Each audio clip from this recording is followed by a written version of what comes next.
Voilà, on est un peu dérangé. Ah, regarde, GTC 4. Ouais. Ah ouais, ça charge. Hein. Ouais. Bah les gars, petite présentation. J'espère que tout le monde va bien. On est avec le frérot ici présent. Voilà. Une petite 140i. Donc je pense que vous l'avez déjà entendu au niveau des petits bruits et même des petits pops. Modifiés, préparés. Et ouais, les pops, mais déjà, mine de rien, les pops sur BM, sans faire la modification. Ici, c'est un pop d'origine. Ah ok, bah voilà, c'est justement ça. d'origine. Il y a Okay. juste donc Catasport 300 cellules, Mm-hmm. puis ligne complète Accra avec les valves. Quoi. Ok, parce que justement chez BM, t'as pas besoin d'ajouter un pops supplémentaire. En général, il y a déjà un pops d'origine qui est bien, est bien présent. Voilà. Après, sur l'échappement d'origine, ça s'entend beaucoup moins. Ok, c'est étouffé un peu. Beaucoup. Ouais. On entend que ça respire, mais c'est quand même relativement fort étouffé. Mais dès qu'on met déjà une ligne, sans changer le kata, Ouais. ça améliore déjà plus que ce qu'il faut le bruit. Quoi. Et là maintenant, tu es en ligne Accra et. Kata JS en 300 cellules pour rester homologué. Ok. Puis aussi pour garder du couple.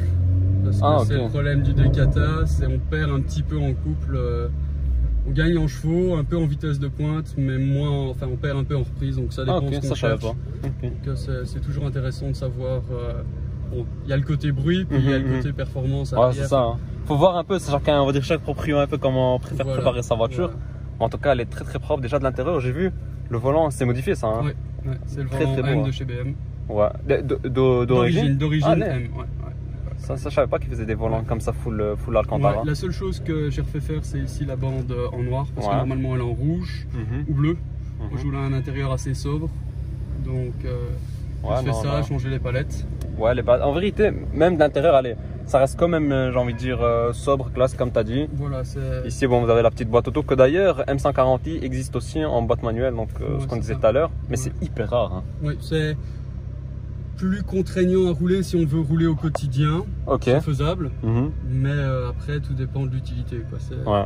Mais est-ce qu'il y a une cote là-dessus, par exemple? Vu que une cote, oui, ça reste quand même une voiture qui perd pas énormément, mais c'est vrai qu'après, quand on dépasse les 50 000 km, on perd un peu moins dessus. Mais c'est des voitures qu'on va trouver en fonction en stock entre aux alentours des 30-35, plutôt des 35. Si on veut avoir une voiture qui est en dessous de 50 000 km, on va être entre 35 et 40 plus ou moins. Ok, ça en boîte manuelle. Hein. Voilà, ouais. Ok, d'accord. Bien optionné. Après, par exemple, pour voir un peu les options, ici la seule chose que j'ai pas, c'est le grand GPS, Harman Kardon. Ah, ok, ça, au niveau de la sono. Et puis après, par exemple, siège électrique. Sinon, il y a les sièges chauffants, il y a tout le reste. Ouais, bon, c'est un peu des petits, des petits détails, hein, j'ai envie de dire. Mais c'est des choses qu'on peut rajouter par après chez BM, c'est ça qui est pratique. Même si on achète une voiture qui n'a pas toutes les options, on peut les remettre par la suite, on n'est pas bloqué. C'est ça, c'est ça. Pas non plus trop cher. Ouais, par exemple, l'écran, si ça dérange, bah, tu peux modifier ça. Pour entre 600 et 800 balles, tu as un nouvel écran avec Apple CarPlay, tu as tout ce qu'il faut. Harman Kardon, ça dépend, c'est un peu plus cher, c'est entre 1000 et 2000 euros. Ouais, si tu veux mettre l'installation. Et alors, t'en es satisfait un peu de la voiture? Franchement, oui. Là, moi, la voiture, je l'ai eu à 7000 et quelques, pratiquement neuve, et là, elle va en avoir 30 000. Ah ouais, tu roules quand même. Ouais. Tu roules, hein? Ça fait quoi, 6-7 mois que j'ai la voiture, donc non, c'est sympa. Moi, en tout cas, c'est mon daily. Ok. Donc. Et même en daily, allez, parce que c'est vrai que cette question un peu revient assez souvent. Quand par exemple ta voiture entre guillemets plaisir est un daily aussi, est-ce qu'à un moment donné tu t'en lasses pas ou bien est-ce que tu fais pas vite fait le tour de la voiture? Moi j'ai la chance de pouvoir changer de véhicule relativement souvent, que ça soit avec des véhicules qu'on a chez nous ou quoi. Alors là pour des trajets, moi je peux changer si j'ai des trajets plus longs à faire. Ouais, une voiture plus confortable. Là je peux prendre on a un diesel, donc là c'est plus facile. Et puis sinon moi, c'est une de mes caisses préférées, en tout cas dans ce budget-ci pour le moment. C'est vrai que c'est un budget hyper intéressant. Donc, franchement, rapport qualité-prix, moi, j'en suis pas du tout déçu. C'est ce que je recherchais et j'ai pas eu de surprise, que des surprises positives, quoi. Ouais, ça reste fiable, hein, ça reste voilà, non, franchement, à ce niveau-là, niveau moteur, si on fait ses vidanges suffisamment souvent, qu'on est respectueux de la mécanique, tant que chauffe, se refroidir. Bien sûr. Le minimum, respecter un moteur quand même. C'est une voiture qui reste. Et alors, il y a aussi en M135i. Oui. Mais les différences entre les deux? En fait, ça va être au niveau de la motorisation, donc c'est au niveau des types de moteurs. Sur celui-ci, c'est la dernière génération, donc c'est le B58. Et sur l'ancien, sur les 135i, c'est le N55. Donc, enfin, c'est tous les deux des 3 litres 6 cylindres. 6 cylindres, mais la différence, c'est que le moteur ici a été revu, il est corrigé, plus solide, plus fiable. Donc, par exemple, il y a le charge pipe qui sur la N55 avait tendance après les prépas à sauter ou à se fissurer, des choses comme ça. Ici, ça a été corrigé, la boîte a été renforcée, donc il y a des choses qui ont été vraiment améliorées. On va travailler, ok, en plus de simplement l'édition et le facelift qui a fait que le véhicule à l'extérieur ça va. et une nouvelle signature lumineuse, des choses comme ça, quelques petites modifications par exemple. Ouais, 2-3 petits détails. En gros, ça je savais pas par exemple. Moi je pensais que c'était un peu comme chez AMG A35 et A45. Non, je pensais que c'était ça. En gros, là c'est juste un facelift. Voilà, en fait la nouvelle qui vient de sortir, là par contre c'est plus un 6 cylindres, c'est un 4 cylindres. Ouais, 4 cylindres malheureusement. Et là alors on est sur un autre type de véhicule. Autre style, ça va plus se rapprocher d'une A35 je dirais pour avoir testé. Mais avec le pack aéro elle est dingue. Elle est belle. Elle est très Après belle. on aime, on n'aime pas, c'est comme les nouveaux facelifts des nouvelles M4, des choses comme ça, il y en a qui aiment, il y en a qui aiment pas, ça c'est une affaire de goût. En vrai moi je trouve qu'ils l'ont quand même bien réussi, enfin, c'est moderne. Après ceux qui aimaient le 6 cylindres, bah là voilà. Ça, ouais, surtout qu'il y avait un bon potentiel de prépa là-dessus. Hein. Ah oui. Celle-ci n'est pas d'origine les gars, je vous le rappelle, mais d'origine c'est 340 chevaux. 340 chevaux et si je me trompe pas, c'est dans les 500 et quelques newtons. Les newtons d'origine, j'ai plus exactement. Et là maintenant, tu es passé à 430. 430 et 600, entre 620 et 630 de couple. Et c'est considéré comme un stage 1 Stage 2, étant donné que y a la ligne, la prépa, il y a une boîte à air. La prépa moteur, enfin au niveau de la programmation, a été un peu plus poussée que sur une prog normale. Et puis après, il y a toutes les modifications esthétiques extérieures, tout ce qui va être système de freinage, le châssis avec la suspension. Faut pas oublier en plus que toi tu la prends sur circuit. Hein. Voilà, donc c'est pour ça que tu as fait un truc bien travaillé en fait. Voilà, c'est d'avoir la puissance, c'est bien, mais il faut aussi avoir le freinage parce que bon, bien sûr.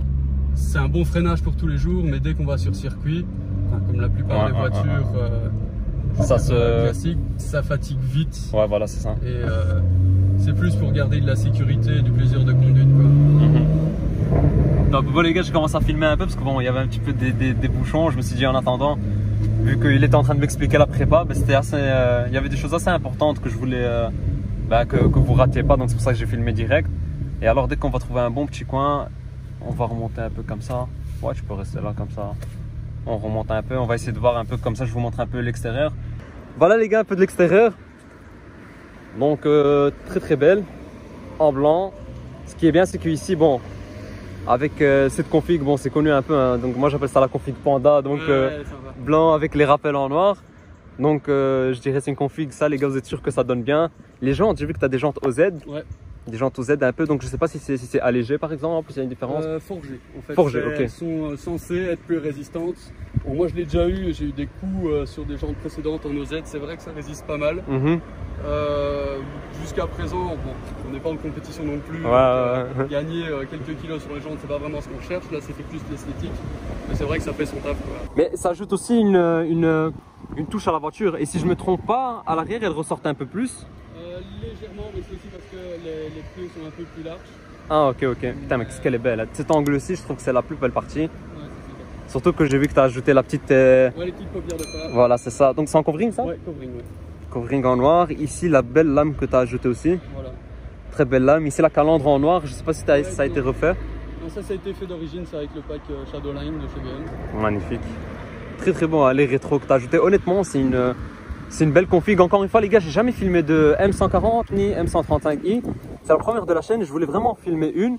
Mais comme je t'ai dit tout à l'heure, donc c'est chaud d'en trouver, tu vois. Ah, c'est vrai que... Ici, surtout ici à Bruxelles, les gars, ce qu'on croise le plus souvent, soit des GTI, soit des RS3, soit des A45. Donc là, ça fait vraiment plaisir. Mais, mine de rien, les gars, comme on a dit, donc niveau budget, c'est un budget assez abordable. Le potentiel de prépa, on est sur un 6 cylindres quand même. Et voilà, donc ici, par exemple, sur ta préparation, tu es passé à 430 chevaux exactement. Ouais.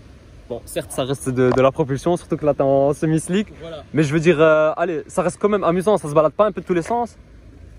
Si on est sur le sec, que les pneus sont chauds, ça va. À ce moment-là, là, il n'y a pas trop à craindre. Mais dès que c'est un peu mouillé ou sur des pavés, des choses comme ça, bah, ça c'est normal, c'est comme toutes les propus. Ça reste une propulsion, ouais, c'est exactement ça. C'est exactement ça. Ici, il y a donc l'Instagram. Je vais vous montrer un peu l'arrière parce qu'on voit quand même les sorties à Krapovic avec la petite signature. Et alors, petite question, ça c'est une plaque perso hein, chez vous au Luxembourg. Ok, ok. Et c'est un peu le même système qu'ici chez nous? C'est plus ou moins, mais beaucoup moins cher. Bon, le choix est beaucoup plus limité. Ouais. Pour une plaque, généralement, c'est 50 €. Ok. Donc c'est le choix, on a 2 lettres, 4 chiffres ou alors 5 chiffres. Au choix. Ah ok. Donc là, c'est toi qui as choisi les 2 lettres et les 4 chiffres. Et en fait, c'est juste, il n'y a pas de mots ou de comme en Belgique. Ok. Ouais, en Belgique, c'est vrai que ça coûte moins cher. C'est ça. C'est vrai qu'en Belgique, on a un peu la chance de faire ça. Hein. Voilà, c'est ça. Mettre tout ce qu'on veut. Si, j'ai vu, ouais. Voilà, c'est les 2 lames là et elles ont en fait été peintes avec la carrosserie pour vraiment pour que ça se marie bien. L'impression d'un kit complet. Ouais. Alors que c'est 2 rajouts de lames en dessous. Ouais, ici tu me l'as dit au début. Mais c'est vrai que, moi, comme je t'ai dit, hein, moi ce que je kiffais vraiment beaucoup hein, quand je voyais sur Instagram les petites photos, il y a les gars, je sais pas si pour ceux qui connaissent, il y en a ils mettent des pare-chocs M2, mais ça c'est vraiment dinguerie. Hein. À l'avant et même à l'arrière avec les 4 sorties de peau. Ouais, c'est vrai que c'est sympathique. Et ça rappelle la Z, c'est laquelle? La Z4. Il y avait eu une Z4M qui avait les 4 pots comme ça. Voilà, et qui avait l'esprit un peu break. Ouais. Break. Et j'ai vu, tu as le freinage aussi. Voilà, donc ça c'est le freinage M. Il y a normalement les freins de base qui sont pas rainurés ni percés comme ici. Ok. Donc en fait ici on est sur on passe à l'avant. Si je me trompe pas, c'est du 3,40 d'origine, enfin non, du 3,80 ici. On est sur du 3,60, donc on est un peu plus large sur les disques, même chose à l'arrière. Et en gros, c'est un meilleur mordant ou ils sont plus performants plus performant. Ok. Meilleur mordant un petit peu plus. Ok. Ici, je suis quand même passé sur des plaquettes racing avec du Ritavia. Ok. Pour dire que ça tienne le coup sur circuit. Ouais, c'est surtout ça. Après, comme j'en ai jamais essayé avec les freins d'origine, je l'ai monté tout de suite dessus. Ah, t'as fait direct. Je voulais un truc qui soit correct. Fiable, ouais, bien sûr. Après, en fait, c'est du BM, mais c'est du Brembo. Ouais. Ils ont juste recyclé ça BM. En BM, ok. Donc ça reste quand même performant. Ouais. Mais bon, si maintenant tu as déjà fait des sessions et que tu en es satisfait, c'est l'essentiel, j'ai envie de dire. C'est vraiment l'essentiel. Est-ce qu'on peut montrer le coffre un peu? Oui, bien sûr. Juste montrer un peu. Bon, je sais pas si tu as déjà fait par exemple des voyages avec. Si, enfin moi je fais déjà les allers-retours entre Luxembourg et Bruxelles. Ouais, ça va, franchement, pour une petite voiture dans son gabarit encore, le coffre est totalement raisonnable. Ouais, ça reste correct. Hein. Franchement, pour des valises, des trucs comme ça. Ouais, ben, si je me trompe pas, c'est comme une Golf à peu près. Hein. Oui, c'est comme une Golf, c'est les mêmes types de gabarits. Exactement ça. Ben, je vais montrer un peu ici. Vous avez l'Insta d'ailleurs, les gars. L'arrière aussi qui est teinté, j'ai vu. Oui. Et ce qui est beau aussi, c'est que tu as un bon intérieur. Hein. Voilà, on voit que vraiment tu as le full Alcantara. L'intérieur Alcantara. Avec les surpiqûres bleues. Ouais. C'est vraiment très beau. Hein. Regardez, ça arrive jusqu'à ici en fait, Alcantara. Et tu sais qu'on dirait même que ça a été ajouté par après. Hein. Ouais. Ici encore ça va, mais là c'est pas courant, j'ai envie de dire. Là aussi un peu, les surpiqûres bleues, le cuir. Ici vous avez donc un effet de alu comme ça. C'est vraiment top. On a ici le rappel M140i. Le siège donc exactement comme à l'arrière. D'ailleurs je vois ici les petits drapeaux M. C'est vraiment le top. Hein. J'ai essayé de me mettre comme ça pour montrer un peu. Alors le volant ici qui est en full Alcantara avec le logo M ici. Ici donc il y a un effet carbone. Et alors ce qui est bien c'est que tu as le compteur digital aussi. Hein. Voilà, c'est ça. Ça aussi c'est bien. C'est semi-digital, il y a un petit carré ici en dessous qui s'ouvre avec le digital et les compteurs illuminés sur le fond avec les lettrages en blanc. Avec les palettes ici que tu as refait. C'est plus, t'as fait vraiment plus de modifications de l'extérieur plutôt que de l'intérieur. Hein. Non, l'intérieur c'était vraiment juste le volant, les palettes. Ouais, 2-3 détails. Moi préfère les palettes sur circuit comme ça. D'origine elles sont un peu petites. Mais sinon, non, je trouvais qu'à l'intérieur, pour l'utilité que j'en ai et ce que j'en fais. Non, c'est vraiment top, hein, j'ai envie de dire. J'avais pas à modifier grand chose. Oui, je mettrais peut-être le logo en Alcantara ou en carbone ou quoi. Je ferais de petites. C'est 2-3 détails. Hein. Mais c'est vraiment des. Enfin, c'est accessoire. C'est des petits détails. C'est pas ce qui m'apporte. Si on montre le capot, est-ce qu'il y a quelque chose de visible? Il y a du visible. Ok. Un petit peu, c'est quand même sobre. Putain, c'est quand même un gros bloc. Hein. Ouais. Par rapport au gabarit de la voiture, c'est vrai que mon 6 cylindres, il faut le caser dedans. Et là, alors. Donc là, ça c'est l'admission d'air. Donc en fait, ici, c'est une boîte à air avec un pare-chaleur. En fait, ici, quand on regarde en dessous, on voit le cône directement. Ah ouais, exact. Donc ça, moi, je recherchais ça vraiment parce que bon, Eventuri, c'est très bien, ça coûte très cher.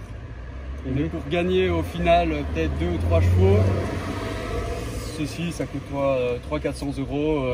C'est efficace, ça fait ce qu'on veut, top, hein. voilà. Et puis au niveau du bruit, ça va être sympa.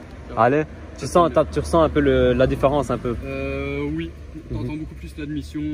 C'est vrai que c'est un plaisir quand tu entends l'admission. Ouais. Il y en a pas mal qui kiffent aussi, sans avoir le système de la dump valve. Ah, dump valve, parce que c'est vrai que la dump valve c'est un peu trop. Hein. C'est plus gentil qu'une dump valve. C'est parti, on va démarrer directement. Je pense que le plus important c'est la conduite. Je vais enregistrer le son. Ça fait vraiment plaisir les gars.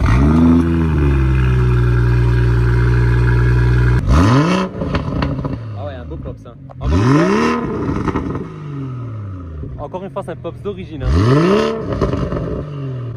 Bon, on va y aller. La vérité, j'aime beaucoup ce bruit. Hein.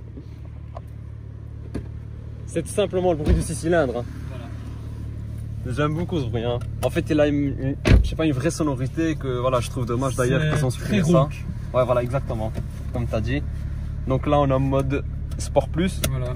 Que d'ailleurs les modes, donc tu as la petite flèche ici. Donc voilà, donc ici juste la petite différence pour certains, pour ceux qui savent pas. Donc oui, là ils mettent ESP off, mais c'est pas EDC off. Donc on garde quand même les aides de conduite. Ok, donc c'est la moitié, là, 50%. Voilà, on va perdre un peu en adhérence, façon de parler. On aura certaines choses qui vont être débranchées, mais on garde quand même de la motricité, quoi. Ok. Donc ça veut dire si on fait un plein pied à un feu rouge, ça patine pas go, quoi. Ok, ça va, ça tient, ça patine un peu. Ça permet de s'amuser, de glisser un peu sans non plus être dans quelque chose. Dans la limite du raisonnable alors. Voilà. Et t'as déjà déconnecté full une fois, t'as déjà essayé? Oui, souvent. Bah, sur le circuit, généralement, moi je désactive tout. Ok. Après, tout dépend des conditions météo. Par exemple, sur la pluie, je déconnecte pas tout, je laisse comme ça, quoi. Bien sûr. Bah, c'est parti un peu. Hein. Voilà. En fait, il y a à chaque fois ce même ressenti quand je monte dans une M. T'es propulsé, t'as le bruit. Non, ça marche relativement.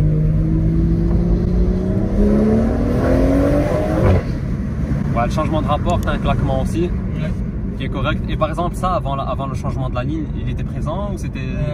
Non, t'en as pratiquement pas. C'est vraiment infime, c'est des légers retours, c'est même pas un pop qu'on entend. Donc voilà, c'est vrai que... Allez, le changement de ligne a vraiment libéré. Je pense même ça t'a permis de gagner un tout petit peu en chevaux. Oui. Mais je pense que ça reste minime, mais il y a quand même une petite différence. Mais sur la plupart des M, généralement, à part sur certaines M comme une M2CS ou une M3CS, où l'échappement a déjà pas mal de base, ici on est généralement quand même assez limité sur le bruit dans les BM. On voit par exemple les nouvelles M4, c'est vraiment très feutré, quoi.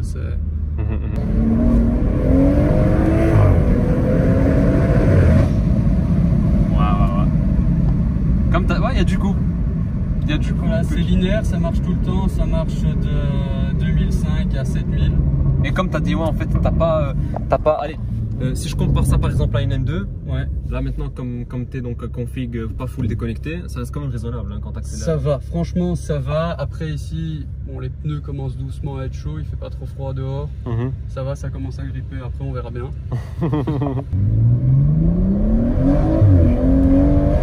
Ouais, comme tu as dit, ça se balade pas de partout en fait.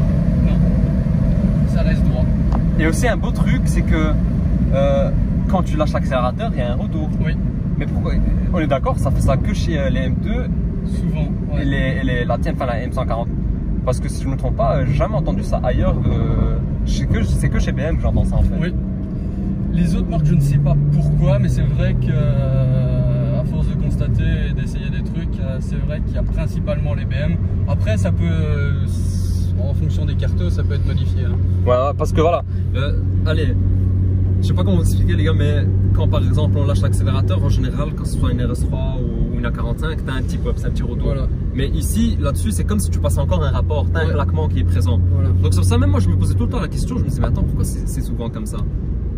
Après, ce qu'il faut voir, c'est parfois, moi, ce qui se passe, c'est quand j'arrive à la fin de rapport et que je pose, c'est que je passe le rapport, puis je lâche.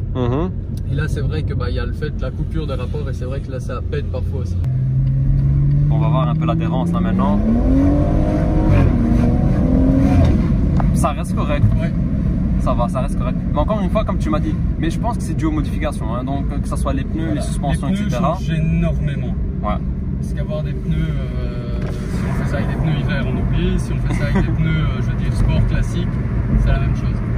Voilà, donc c'est ça qui permet un peu de meilleure adhérence. Voilà. Là on entend le retour déjà. Ouais, mais comme j'ai dit, mais c'est vrai qu'on entend aussi le sifflement de... On a une petite A35 aussi qui est là. Ouais, c'est toujours propre. Ouais. Et ça par exemple, ça t'a jamais chauffé? Mercedes ou Audi? J'aime bien Mercedes, mais plus alors dans l'optique grosse classe S ou confort. Ouais. Ok. Parce que ça, il faut reconnaître. C'est le meilleur un peu. Voilà. ça c'est clair.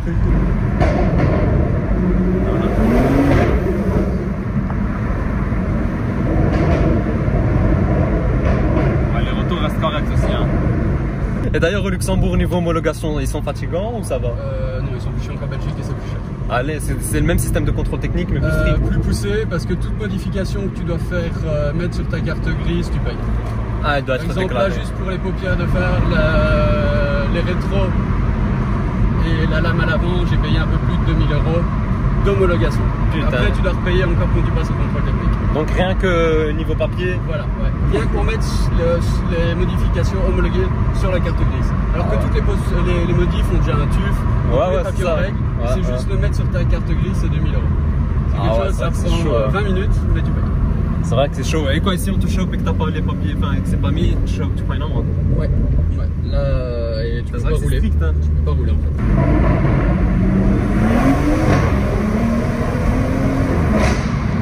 Voilà, tu vois, c'est ça qui est plaisant. C'est dingue, hein. Tu lâches l'accélérateur, t'as le beau claquement qui suit par après. Ouais, là, elle a joué un peu. Elle est partie un peu. Mais je sais pas comment, ouais, comme je t'ai dit tout à l'heure, ça, en fait, c'est plus, je dirais que c'est plus safe qu'une M2. Si quelqu'un veut se faire plaisir, parce que d'ailleurs aussi c'était un peu ton choix de ce qu'on m'a dit, si quelqu'un veut se faire plaisir avec un budget raisonnable, je dirais plus que ça serait bien de commencer avec ça. Oui. Pour prendre la main, tu peux faire des modifications, te faire plaisir. C'est une bonne adaptation avant de passer sur quelque chose de plus puissant. Et plus radical aussi, hein, parce que ça reste quand même quelque chose. Hein. Ça. Et même en la gardant en stock, parce que bon, il y a une grosse évolution au niveau du comportement, en passant même en stage 1. Ok. Ça permet déjà de bien s'amuser, bien d'apprendre ce que c'est une propulsion. Ouais. Et de se familiariser avec la voiture, la glisse, les dérives, des choses comme ça. C'est ça. Sans passer sur quelque chose de trop radical. Donc c'est pas mal. C'est vrai que c'est important, un peu quand c'est la première fois un peu que vous roulez ce genre de voiture, allez, n'importe quelle voiture sportive, hein, mais surtout quand il s'agit d'une propulsion, c'est toujours important de prendre le temps d'apprendre à gérer la voiture. Comme ça, pas commencer à faire des folies directement, même si on sait que dès le départ, dès que tu as ta voiture, t'es chaud, tu veux directement attaquer. Mais voilà, c'est bien de commencer, mais honnêtement, c'est le top. Je suis vraiment surpris, enfin positivement, parce que, comme je t'ai dit, là on a vraiment bien entendu le sifflement. Comme je t'ai dit, j'en ai jamais filmé, donc c'est vraiment un plaisir. Je tenais aussi à te remercier d'ailleurs. Je tenais à te remercier. Et bon, s'il y a des modifications et que tu passes au gros chantier turbo, on peut la refilmer si t'es chaud. On se tient au courant. Mais voilà, là. Donc j'espère que vous avez kiffé. Si c'est le cas, n'oubliez pas le j'aime, de vous abonner. Dites-moi aussi dans les commentaires ce que vous en avez pensé. Je vais mettre sur l'Instagram si vous avez des questions un peu pour plus de détails, que ce soit au niveau des pièces qu'il a montées dessus, ou bien juste plus de détails de la voiture si vous voulez vous renseigner. Je mettrai sur l'Insta, partez voir. Ceux qui veulent présenter leur voiture, venez voir sur mon Instagram, Bruxelles Spot. Comme ça, on peut filmer ça tranquillement. Et voilà, enfin, mais si quelqu'un a le dernier modèle, parce que ça m'intéresserait aussi pour voir un peu à titre comparatif. D'ailleurs, je sais pas si tu as déjà comparé un peu. Oui. Ouais. C'est pas la même chose. Déjà, ça sera combien de chevaux? On est aussi, je pense, dans les 320 ou 340. J'ai plus les chiffres en tête parce que c'est franchement pas le modèle qui m'intéressait. Mais franchement, ça marche bien, mais on est plus sur le 6 cylindres. Ouais, c'est ça qui est un peu dommage. Magnifique les gars, bon, si quelqu'un a le dernier modèle, dites-le moi un peu sur Instagram, on peut monter comme ça. Comme ça, je veux juste un peu comparer, qu'on essaye de voir un petit peu les petites différences. Merci l'ami, et je vous dis à la prochaine. Ciao les gars.